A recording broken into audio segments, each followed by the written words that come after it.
Hola, soy Francisca Ramón de la Universitat Politécnica de Valencia y vamos a ver en este objeto de aprendizaje la ingeniería y la propiedad industrial. Los objetivos tiene los siguientes este objeto de aprendizaje, que es explicar la relación entre la ingeniería y la propiedad industrial y analizar la legislación aplicable y los principales problemas que se plantean. Para ello se van a desarrollar los siguientes contenidos. Vamos a ver una pequeña introducción de los conceptos principales, vamos a ver la invención dentro de la universidad, la normativa aplicable a la propiedad industrial en el ámbito universitario, para luego centrarnos en la normativa de la Universitat Politécnica de Valencia para la propiedad industrial. Y luego vamos a concluir con algunas dudas que de forma habitual se han planteado en las ingenierías respecto de la propiedad industrial que se realiza en el seno de una universidad. Bien, cuando hablamos de propiedad industrial en el seno de la universidad hay una ignorancia sobre realmente el procedimiento. Entonces hay que diferenciar lo que es propiedad intelectual, lo que es propiedad industrial, y algunas preguntas habituales que se plantean en los investigadores es: si invento algo, no soy yo el inventor, y si invento algo y no lo digo, pasa algo. Todo eso dentro de la universidad. Entonces tenemos que tener presente que lo que se haga dentro del seno de una universidad tiene que verse tanto la normativa general que se aplica como la normativa específica, en el caso de que la haya, de la universidad en concreto. Nos vamos a centrar nosotros en la Universitat Politécnica de Valencia, que tiene una normativa interna respecto de la propiedad industrial. Bien, hay que tener en cuenta que la invención dentro de una universidad tiene dos pilares principales. Uno que es el pilar de carácter económico, que está representado principalmente por la explotación de la patente representativa de la propiedad industrial, y luego tiene otra vertiente, otro pilar, que es la titularidad, el inventor como sujeto y su reconocimiento del derecho moral como inventor. Entonces aquí tenemos dos pilares que no chocan entre sí, pero que sí que están íntimamente relacionados, porque uno es lo que es el ejercicio del acto de invención, y luego es la otra vertiente posterior, que es una vez que se ha protegido la invención mediante la patente, mediante una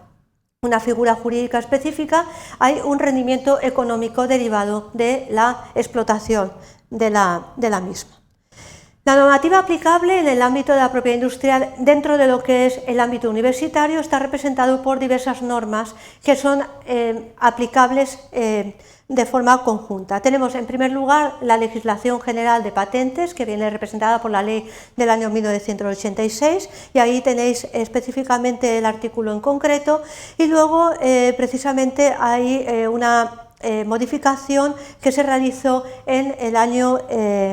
posteriormente en el año 86 de ejecución de la legislación, y que luego fue modificado posteriormente en los años sucesivos 96 y en el año 2010. Luego tenemos lo que es un Real Decreto del año 2002 que se refiere a la explotación y cesión de invenciones que se realizan en los entes públicos de investigación. Luego tenemos la LOU, que es la Ley Orgánica de Universidades, que es del año 2001, que se aplica como norma general. Y luego, por último, tenemos una normativa mucho más reciente, que es la ley del año 2011 de economía sostenible, en la cual hay dos preceptos que resultan especialmente interesantes para lo que estamos viendo. Hay que tener en cuenta algunos aspectos que son realmente interesantes. Hay que tener presente que la titularidad de las invenciones, que corresponde a los organismos públicos, luego la serie de derechos y deberes que se tienen cuando se realiza una invención dentro de una universidad, que sería la obligación de la notificación por escrito de la invención. Luego hay que tener en cuenta que se produce una siguiente fase, que es una evaluación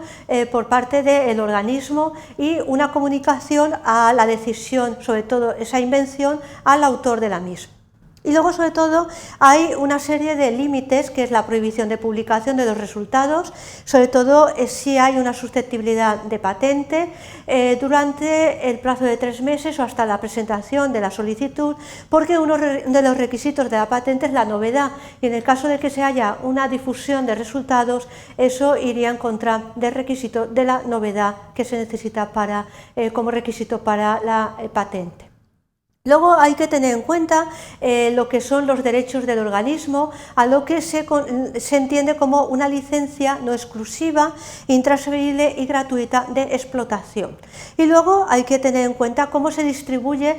los beneficios económicos. En este caso puede ser a partes iguales de tercio, un tercio, un tercio y un tercio, y luego también hay que tener en cuenta cuándo se realiza la invención, que está derivada de lo que se denominan contratos o convenios, en los cuales no se puede dar una regla general de lo que allí se establece, porque habrá que estar específicamente a la redacción del contrato o convenio en cuestión, a las cláusulas que se hayan establecido. Descendiendo al ámbito de la Universitat Politécnica de Valencia, hay que tener en cuenta una normativa interna que está representada por los estatutos de la universidad, aprobados en el año 2011, el reglamento que regula la gestión de las actividades de investigación, desarrollo, transferencia de tecnología y formación del año 2010, que fue modificado posteriormente en el año 2011, un reglamento de protección y transferencia de derechos de propiedad intelectual e industrial de la Universitat Politécnica de Valencia, interno del año 2012, un código de gestión de conflictos de intereses de investigación del año 2012 y la política de lo que se denominan buenas prácticas en investigación del año 2012. Todo ese es el cuerpo normativo interno que se aplica a una actividad dijéramos, protegida por la propiedad industrial que se realiza aquí dentro de la universidad. ¿Cuáles son los puntos a tener en cuenta? Pues son diversos. Primero, la titularidad de los resultados de la investigación, se reconoce el derecho moral al inventor, el personal UPV como consecuencia de actividades de investigación y desarrollo, y luego le corresponden a la UPV los derechos de la propiedad industrial que se vayan a generar derivados de subvenciones de terceros o financiación interna, el proyecto de convocatoria de proyectos internos. En el caso de los contratos se va a atender, como hemos visto en el ámbito general, en el ámbito nacional, a lo que establece el contrato o convenio particular, y luego existe aquí en la Universitat Politécnica un centro de innovación, investigación y transferencia de tecnología, el CTT, donde se debe de comunicar precisamente la invención. Se privilegia la patente en todo caso y se establece la participación de los inventores en los beneficios. También se está potenciando la creación spin-off y luego la posibilidad de establecer acuerdos con terceros, sobre todo en cuanto a la propiedad industrial derivada de los contratos. Hay además acuerdos de confidencialidad y transferencia de material, sobre todo sujetos a derechos de propiedad industrial. Incluso en el caso, por ejemplo, de la actividad de investigación que se realiza a través de trabajos final de carrera, tesis, etcétera, hay cláusulas en las cuales se establece la necesidad de si hay una confidencialidad que no se pueda, digamos, facilitar la información. Algunas dudas habituales que se plantean en las ingenierías respecto a la propiedad industrial aquí en la universidad son precisamente cuestiones relativas a la protección de los resultados. La confusión que muchas veces se establece entre la propiedad intelectual e industrial, cuando son totalmente diferentes, los requisitos que debe de reunir la patente, que son novedad, actividad inventiva y aplicación en la industria.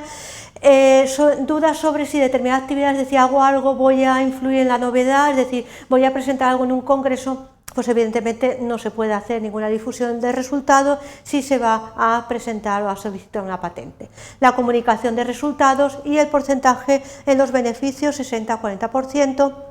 y la patente en el propio nombre del profesor, que además hay un derecho a una licencia por parte de la universidad y una participación económica de un 20% en los resultados derivados de la explotación. Sobre todo también hay dudas sobre el proceso para la protección de los resultados, que es bastante complejo.